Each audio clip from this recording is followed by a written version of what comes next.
पिछले वीडियो में हम लोगों ने जे एडवांस 2025 के फिजिक्स के पेपर 2 का question number 9 to question number 12 तक डिस्कशन किया था। इस वीडियो में हम लोग question number 13 to question number 16 तक डिस्कशन करेंगे।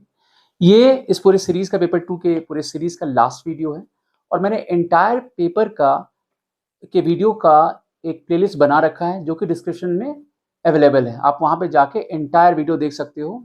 इसमें जे एडवांस 2025 का पेपर 1 और पेपर 2 दोनों को मैंने डिटेल में डिस्कशन कर रखा है। तो आइए शुरू करते हैं डिस्कशन क्वेश्चन नंबर 13 का। ठीक है, तो क्वेश्चन नंबर 13 जो है ये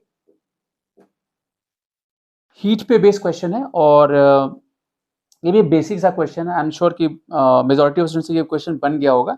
तो यहाँ पर सिचुएशन क्या है कि यहाँ पर एक कंटेनर है, ठीक है, और यहाँ पर थर्मली आइसोलेटेड कंटेनर है जिसका लेंथ L दिया हुआ है, ठीक है, क्वेश्चन में। और बीच में एक thermally separated by a thermally conducting movable piston of area A. बीच में एक पिस्टन है जिसका एरिया ए दिया हुआ है। Left and right compartments are filled with 3/2 moles and 1 moles of an ideal gas. तो लेफ्ट साइड जो है यहाँ पे 3/2 मोल्स है आइडियल गैस का और यहाँ पे 1 मोल है आइडियल गैस का, ठीक है। लेफ्ट कंपार्टमेंट में इस जो है वो जो पिस्टन है वो अटैच है एक स्प्रिंग से जिसका स्प्रिंग कांस्टेंट के है और नेचुरल लेंथ जो है वो उसका 12/5 दिया हुआ है। तो इसका स्प्रिंग का जो नेचुरल लेंथ है ये 12/5 है। अब ये जो इनिशियली जो पिस्टन है वो बिल्कुल बीचों बीच है। In thermodynamic equivalent the piston is at distance L/2 from left and right edges of the container as shown in figure. तो ये थर्मोडायनामिक इक्विलिब्रियम में ये दिया हुआ कि बीचों बीच में है, राइट। सो इससे एक बात तो क्लियर है क्योंकि इसका नेचुरल लेंथ 12/5 है विच इज 0.4 टाइम्स L। तो मतलब ये हो गया जब ये थर्मोडायनामिक इक्विलिब्रियम में होगा तो ऑफ कोर्स जो टेम्परेचर दोनों ही साइड में क्या होगा, सेम होगा। और इस पोजीशन में ये जो स्प्रिंग है ये स्ट्रेस होगा क्योंकि इसका जो नेचुरल लेंथ है 0.4 L है और ये 0.5 है। तो ये किस पोजीशन में, स्ट्रेस पोजीशन में। तो थर्मोडायनामिक इक्विलिब्रियम में जिसमें सिचुएशन हमें डील करना है इसमें ये बीचों बीच है तो ये स्ट्रेस पोजीशन में, राइट। तो हमें बताना है कि under the above condition if the pressure in the right compartment is P, तो P का वैल्यू क्या होता है। तो राइट कंपार्टमेंट का प्रेशर जो है P दिया हुआ है और उसमें दिया हुआ है KL/A इंटू अल्फा। के यहाँ पे स्प्रिंग कांस्टेंट है, L ये लेंथ है, ये एरिया इस पिस्टन का है। तो ये अल्फा का वैल्यू हमें बताना है कि कितना होगा, राइट। तो बेसिक सा क्वेश्चन है।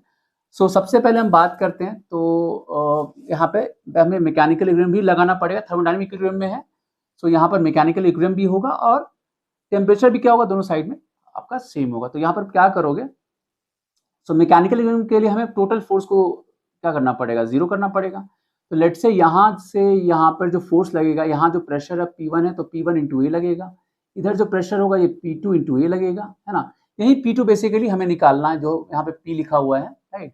और ये क्योंकि स्ट्रेस्ड है तो इस पर स्प्रिंग फोर्स इधर काम करेगा KX, ठीक है। सो यहाँ से आप इक्विलिब्रियम लगाओगे तो क्या लिखोगे कि जो KX होगा प्लस P2 इंटू ए, ये P1 ए के इक्वल होगा। तो ऑब्वियसली प्रेशर मेरा ज्यादा होगा, P1 जो होगा आप देख सकते हो जो KX है ये होगा P1 माइनस P2 इंटू ए, राइट।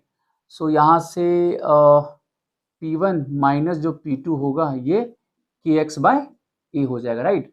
और हमें यहाँ पे P2 बताना, ये ध्यान रखना, हमें यहाँ पे P2 बताना है। तो इसको इक्वेशन 1 बोलते हैं। अच्छा, X भी हमें पता है, X तो स्ट्रेच को रिप्रेजेंट करेगा। सो K बाय ए P1 माइनस P2 और ये जो X है बेसिकली 0.5 L माइनस 0.4 L हो जाएगा, ठीक है ना। सो ये वैल्यू आ जाएगा, जो स्ट्रेच आएगा ये आएगा K into 0.1 into L by, मतलब बेसिकली ये KL/10 आ गया, ठीक है। इसको हम इक्वेशन नंबर 1 बोलते हैं। अब हमें यहाँ पर क्योंकि फाइनली P2 चाहिए तो मेरे को P1 को समहाउ P2 के टर्म में एक्सप्रेस करना पड़ेगा, हमारा आंसर आसानी से आ जाएगा। तो यहाँ पर एक और चीज होगा क्योंकि दोनों जगह आइडियल गैस है और दोनों तरफ टेम्परेचर जो होगा थर्मोडायनामिक इक्विलिब्रियम में है तो ये दोनों तरफ टेम्परेचर सेम होगा। अब P भी मेरा nRT होता है तो हम लिख सकते हैं कि P1 V1 by N1 must be equal to P2 V2 by N2, right.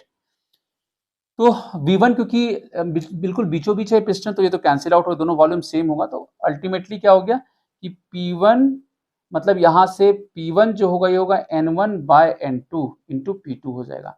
N1 का वैल्यू 32 दिया हुआ है क्वेश्चन में, सो ये 3/2 है, उस तरफ 1 है, ये 1 हो जाएगा इंटू P2। सो यहाँ से आप देख सकते हो कि जो P1 का वैल्यू 3P2/2 आ गया, ये वैल्यू सिंपली यहाँ पे रख देना है।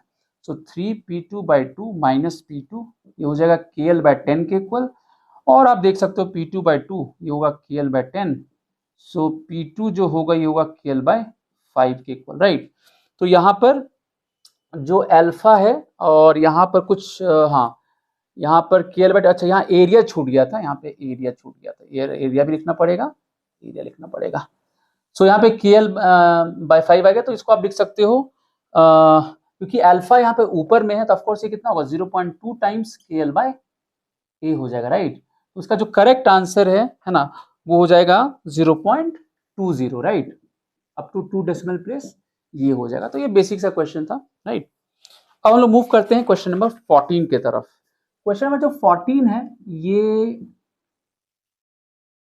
YDSC पे बेस क्वेश्चन है, ठीक है। और यहाँ पर जो YDSC का जो स्लिट है, जो स्लिट होता है, 2 स्लिट होता है, उसके सामने एक कॉम्बिनेशन ऑफ ग्लास वेज को रखा गया है। मतलब जैसे अगर YDSC का ये स्लिट है तो इसके सामने एक वेज को रखा गया है। वेज कुछ इस टाइप का वेज है, राइट, इस टाइप का वेज है, ग्लास वेज है, ठीक है। और यहाँ पे 2 ग्लास वेज है इस टाइप का, राइट, ऐसा ग्लास वेज, ठीक है। इसका जो टोटल थिकनेस ये T दिया हुआ है, ठीक है। और इस लेवल से इधर जो है ये L का है, L है, और इस लेवल से ये जो वेज है नीचे यहाँ भी L है। L का जो वैल्यू है यहाँ पर दिया हुआ है, मेंशन था, इट वाज 1 mm, है ना, ये 1 mm मेंशन है यहाँ पर, है ना, यहाँ भी ये 1 mm मेंशन है, ठीक है। यहाँ का जो रिफ्रैक्टिव इंडेक्स है, A का जो रिफ्रैक्टिव इंडेक्स है, इसको हम A बोल रहे हैं, तो A का रिफ्रैक्टिव इंडेक्स जो है ये 1.7 है, राइट। और जो B का रिफ्रैक्टिव इंडेक्स है ये 1.5 है, ये 1.5 है, ठीक है। सामने आपका स्क्रीन कहीं पे होगा, राइट, YDSC का। और ये जो थिकनेस है T मेरे को दिया हुआ है 12 माइक्रोमीटर, ठीक है। तो ये सारी चीज दिया हुआ है। इसके अलावा जो सेपरेशन है D भी मेंशन है, D मेरा दिया हुआ है 2 मीटर दिया हुआ है, राइट। जो स्मॉल d है, ये जो स्मॉल d है ये मेरा 2 mm दिया हुआ है, राइट। तो अब ऐसा लिखा हुआ है क्वेश्चन में कि due to combination of the wedges the central maxima shifts in mm with respect to O by. तो ऑफ कोर्स जब ये वेज यहाँ पे नहीं होता तो सेंट्रल मैक्सिमा जो होता बिल्कुल बीचों बीच होता, राइट, यहाँ पर होता। इसके आने की वजह से अब जो सेंट्रल मैक्सिमा होगा वो शिफ्ट होगा, ये हमें पता है ये कॉन्सेप्ट। किस तरफ शिफ्ट होगा वो देखते हैं कि यहाँ डेटा दिया हुआ, उससे हमें पता चलेगा शिफ्ट किधर होगा, ठीक है।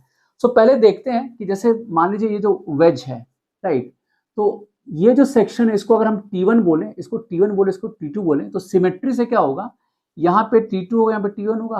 हम जो देखेंगे जो पाथ डिफरेंस में जो चेंज होगा इस वेज की वजह से, वो बेसिकली ये जो स्लिट है इसके सामने का जो पाथ होगा उसे हमें देखना है, राइट। तो अगर लेट्स से कि हम इसको हम बोले कि T1 बोलते हैं, लेट्स से इसको हम T1 बोलें, और ये जो थिकनेस है इसको हम लेट्स से T2 बोलते हैं। तो सिमेट्री से क्या होगा, ये मेरा T1 होगा, नहीं, और ये वाला क्या हो जाएगा, T2 हो जाएगा। ये चीज थोड़ा सोचना था यहाँ पर क्योंकि सिमेट्री है यहाँ पर, ठीक है। अब देखते हैं कि इसकी वजह से यहाँ पर देखते हैं कितना शिफ्ट होता है। जो ऊपर वाला सेक्शन है यहाँ पर इसकी वजह से कितना शिफ्ट होगा, तो लेट्स से डेल्टा x1 बोलते हैं, राइट। ये स्लिट S1 है, ये S2 है, तो S1 के कोरिस्पॉन्डिंग हम पार्ट डिफरेंस डेल्टा x1 देख रहे हैं जो वेज की वजह से आ रहा है, राइट। वो देखते हैं कितना आएगा। तो यहाँ पर कितना हम बोलेंगे, तो यहाँ पर आ जाएगा, यहाँ पर इसका जो रिफ्रैक्टिव इंडेक्स है 1.5 है, तो 1.5 minus 1 mu minus 1 into T होता है, और ये थिकनेस T2 हो जाएगा, ठीक है। और इसकी वजह से कितना होगा, तो इसकी वजह से होगा 1.7 माइनस 1 इंटू T1, ठीक है। अब यहाँ से T1 T2 ना हम लोग निकाल सकते हैं। कैसे निकालेंगे, तो आप देखो ठीक से, तो ये जो एंटायर ये 1 mm है, ये 1 mm है, राइट, और ये 2 mm, तो ये टोटल जो ये हाइट है कितना है, 4 mm हो गया, राइट। ये पूरा का पूरा 4 mm है, और ये थिकनेस मेरे को 12 mm दिया हुआ है, ठीक है। तो अगर हम यहाँ पर सिंपली एक जो सिमिलर ट्रायंगल होगा वो कॉन्सेप्ट लगा रहे तो हमारा आराम से आ जाएगा ये वैल्यू, ठीक है।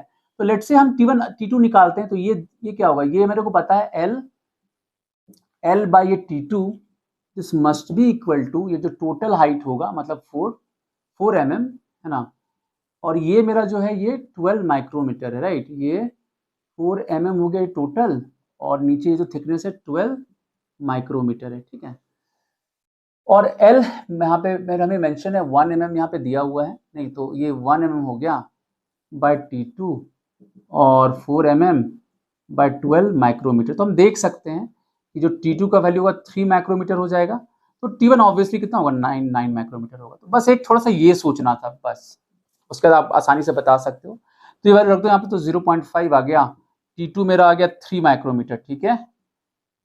1.7 माइनस में 0.7 आ गया, और T1 जो है मेरा 9 माइक्रोमीटर, इसको निकाल लेते हैं। तो ये वैल्यू कितना आ जाएगा, ये 1.5 माइक्रोमीटर और ये 6.3 माइक्रोमीटर, दोनों को आप ऐड करोगे तो ये 7.8 माइक्रोमीटर आ जाएगा, ठीक है। अब डेल्टा x2 देखते हैं, जो इसके सामने का चेंज होगा, राइट। सो ये कितना हो जाएगा, तो यहाँ का रिफ्रैक्टिव 1.5 माइनस 1, लेकिन ये होगा T1, राइट। और इसके लिए हम लोग लिखेंगे 1.7 माइनस 1 इंटू कितना हो जाएगा T2, ठीक है। ये ध्यान रखना है यहाँ पर, राइट। सो 0.5 हो गया। अब T1 का वैल्यू हमें पता है 9 माइक्रोमीटर, और यहाँ पे 0.7 हो गया, और T2 का वैल्यू पता है 3 माइक्रोमीटर, राइट। तो दोनों को मिला दें तो ये 4.5 माइक्रोमीटर हो गया, और ये 2.1 माइक्रोमीटर, दोनों को आप मिला दोगे तो ये 6.6 माइक्रोमीटर आएगा। तो आप देख सकते हो कि यहाँ जो ऑप्टिकल पार्ट डिफरेंस हुआ इस वेज की वजह से, यहाँ पे 7.8 है और यहाँ पे 6.6 माइक्रोमीटर है। अब क्योंकि हमें सेंट्रल मैक्सिमा चाहिए, तो सेंट्रल मैक्सिमा के लिए जो नेट पाथ डिफरेंस होगा वो कितना होगा, 0 होगा। तो ये जो यहाँ, क्योंकि दोनों का वैल्यू सेम आना चाहिए, राइट, तो ये ज्यादा है ये कम है, ऐसा होने के लिए जो एडिशनल, क्योंकि ये इस साइड आया है, ये जो ऑप्टिकल पार्ट डिफरेंस इस तरफ आया, तो ऐसा कंपनसेट करने के, जो डिफरेंस आ रहा है इसको कंपनसेट करने के लिए इस पॉइंट को कहीं इस तरफ होना चाहिए, यहाँ पे होना चाहिए, राइट। तो जो शिफ्टिंग होगा कहीं इस तरफ होगा, ताकि ये जो डिफरेंस आ रहा है यहाँ पर, ये जो एडिशनल पार्ट डिफरेंस आएगा यहाँ से, इससे कंपनसेट हो जाए। और ये पार्ट डिफरेंस में पता है कितना होता है, dy बाई डी होता है। अगर ये y है तो कितना होता है, dy बाई डी होता है। तो आप डायरेक्टली क्या लिख सकते हो कि जो 7.8 माइक्रोमीटर होगा, ये 6.6 micrometre plus dy by D हो जाएगा। तो इसको इस तरफ ले आओ, तो ये आ जाएगा 1.2 माइक्रोमीटर। d का वैल्यू हमें पता है 1 mm था, राइट। d का नहीं 2 mm था, ये 2 mm था, और d एक 2 मीटर है, और ये y है। तो y का जो वैल्यू होगा कितना आ जाएगा, 2 मीटर इंटू 1.2 इंटू 10⁻6, और अच्छा ये तो 2 mm, तो सीधे कैंसिल आउट कर लो आप, राइट। इसको कैंसिल आउट कर लोगे तो कितना आ जाएगा ये वैल्यू, ये तो 2 कैंसिल आउट होगा, बस यहाँ यूनिट का ध्यान रखना है, राइट। तो यहाँ पर आप देखो तो ये 1.2 इंटू 10⁻6 आ गया, और ये जो mm ये नीचे आएगा तो 10⁻3 आ जाएगा। तो 1.2 इंटू 10⁻3 जो होगा ये मेरा मीटर में आ गया, राइट। तो इसको कितना बोलोगे, 1.20 mm बोलोगे, ठीक है ना। तो थोड़ा सा यहाँ पर ध्यान रखना है, जैसे 1.2 माइक्रोमीटर है तो माइक्रोमीटर 10⁻6 कर लिया हमने, ये तो मीटर में ही था, mm नीचे अगर 10⁻3 आ जाएगी, 2 कैंसिल आउट हो जाएगा तो इतना बना देगा, ठीक है। तो इसका जो करेक्ट आंसर है वो है 1.20 mm। ये mm में ही पूछा गया था क्वेश्चन, ठीक है। तो इसका करेक्ट आंसर है 1.20 mm। तो ये क्वेश्चन नंबर 14 आ गया। अब हम मूव करते हैं क्वेश्चन नंबर 15 पे। तो 15 जो है ये प्रोजेक्टाइल पे बेस्ड प्रॉब्लम है ना। और मैं इसको फंडामेंटल प्रॉब्लम ही बोलूँगा, क्योंकि आपने इस टाइप का प्रॉब्लम प्रैक्टिस किया होगा। सो ये क्वेश्चन भी आसान था, इसको आपने डेफिनेटली सॉल्व कर लिया होगा, मेजॉरिटी ऑफ स्टूडेंट्स ने। तो देखते हैं इसमें सेटअप क्या है, ठीक है ना। तो यहाँ पर एक प्रोजेक्टाइल को थ्रो किया जा रहा है विद सर्टेन इनिशियल वेलोसिटी। सो यहाँ पर क्वेश्चन नंबर 15 में देखें तो यहाँ पे सेटअप क्या है कि एक प्रोजेक्टाइल को हम थ्रो कर रहे हैं, इसका मास दिया हुआ है, मास 200 ग्राम है, मतलब 0.2 kg आप लिख सकते हो, है ना। और इसको हम एक विस्कस मीडियम में प्रोजेक्टाइल मोशन करा रहे हैं, मतलब यहाँ पर एक विस्कस फोर्स काम कर रहा है। तो लेट्स से मान लीजिए आपने इसे थ्रो किया, let's say initial velocity of u angle 60 degree दिया हुआ है, राइट। ऐसा आपने प्रोजेक्ट किया है और ये कहीं इसको हिट करता है ना। ड्यूरिंग मोशन एक ड्रैग फोर्स जो विस्कस फोर्स है वेलोसिटी के ऑपोजिट काम कर रहा है, F equal to -cv question mention है। तो -cv का मतलब c एक पॉजिटिव कांस्टेंट है, तो -c का वैल्यू दिया हुआ है 0.1 kg पर सेकंड, ये क्वेश्चन में दिया हुआ है। नेगेटिव साइन ये बता रहा है कि इसके ऑपोजिट काम कर रहा होगा, तो फोर्स इसके ऑपोजिट काम कर रहा होगा। तो लेट्स से किसी इंस्टेंट पे ये कुछ थीटा बना रहा है, तो फोर्स इसके ऑपोजिट काम कर रहा है, ठीक है। और v यहाँ पे इंस्टेंटेनियस वेलोसिटी है प्रोजेक्टाइल का। अब कह रहा है कि तो projectile hits a vertical wall after 2 second, तो t इक्वल टू 2 सेकंड पे ये एक वर्टिकल वॉल को यहाँ पे हिट करता है। तो बताना है कि हॉरिजॉन्टल डिस्टेंस जो होगा वॉल का from the point of projection कितना होगा। तो मतलब हमें बेसिकली ये x बताना है, ठीक है। और यहाँ पर e का वैल्यू 2.7 लेना, ये क्वेश्चन में मेंशन है। तो आप इसका अगर हॉरिजॉन्टल मोशन को लिखोगे तो क्या लिखोगे, यहाँ पे बेसिकली इसका दो कंपोनेंट होगा। तो एक तो ये vx होगा, इधर क्या हो जाएगा vy होगा, ठीक है। सो हम लोग क्या लिख सकते हैं, अच्छा ये थीटा तो ये भी थीटा, ठीक है। तो जो vx को जो रिड्यूस करेगा, अच्छा ग्रेविटी नीचे काम कर रहा है, राइट। यहाँ पे ग्रेविटी जो है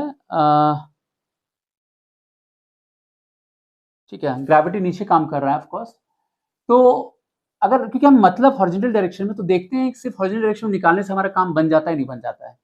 तो हॉरिजॉन्टल डायरेक्शन में अगर लिखें तो मेरा जो डिसेलरेशन होगा वो क्या होगा, minus D V X by D T, right. ये कितना हो जाएगा, तो F cos theta, F cos theta है ना, डिवाइड बाई क्या हो जाएगा एम हो जाएगा। और एफ का वैल्यू मेरे को दिया हुआ है, नहीं एफ मेरा है सी वी के इक्वल, तो C V cos theta by M हो जाएगा।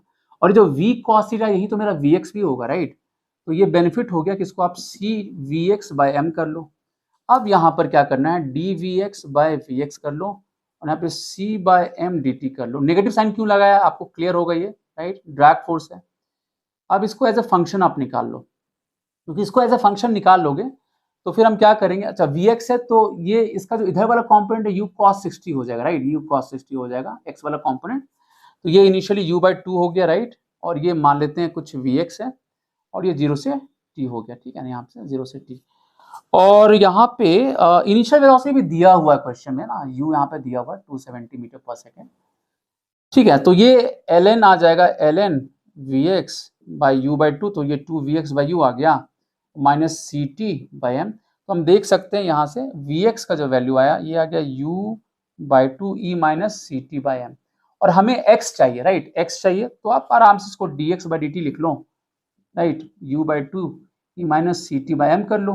सो dx जो होगा ये u/2 e minus C T by M D T हो जाएगा। और बस इसको इंटीग्रेट कर लेना है, 0 से x कर लो, इसको 0 से 2 सेकंड क्वेश्चन में मेंशन है, ये भी पता है हमें।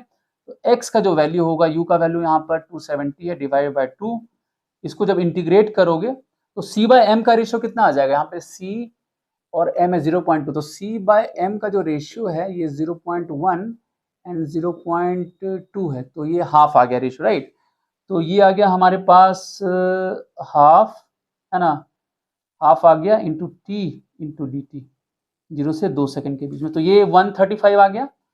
और इसका जो इंटीग्रेशन होगा ये थोड़ा सा ध्यान से रखना है हमें, 0 से 2 सेकंड के बीच करना है। तो ये आ जाएगा 135 और e माइनस टी बाई 2, और t का कोफिशिएंट माइनस हाफ, ये नीचे आ जाएगा, कहाँ से कहाँ तक आएगा, 0 से लेके 2 तक, ये वैल्यू बस यहाँ पे रख देना है। तो आप देख सकते हो ये आ जाएगा 135 और 2 ऊपर जाएगा नेगेटिव साइन के साथ, तो -2 आ गया। जब आप 2 रखोगे इसका वैल्यू तो ये 1/e आ जाएगा, नहीं ये 1/e आ जाएगा। और जब आप 0 रखोगे तो ये -1 आ जाएगा। तो ऑफकोर्स आप इसको फ्लिप कर सकते हो, तो 135 और इसको फ्लिप कर दोगे, सो ये अगेन 270 आ गया, ये मल्टीप्लाई कर 270 आ जाएगा, इंटू ये आ जाएगा e माइनस 1/e आ जाएगा। और e का वैल्यू, तो बेसिकली x का वैल्यू जो आ रहा है 270, e का वैल्यू हमें 2.7 लेना, -1/2.7, तो ये ऑफकोर्स ये 1.7 आ गया, और ये करोगे तो ये 100 आया, तो 100 इंटू 1.7, ऑफ कोर्स ये आ जाएगा 170 मीटर, ठीक है। तो इसका जो करेक्ट आंसर है वो है 170 metre. So 170.00 up to 2 decimal place, आप ऐसे लिख सकते हो, ठीक है।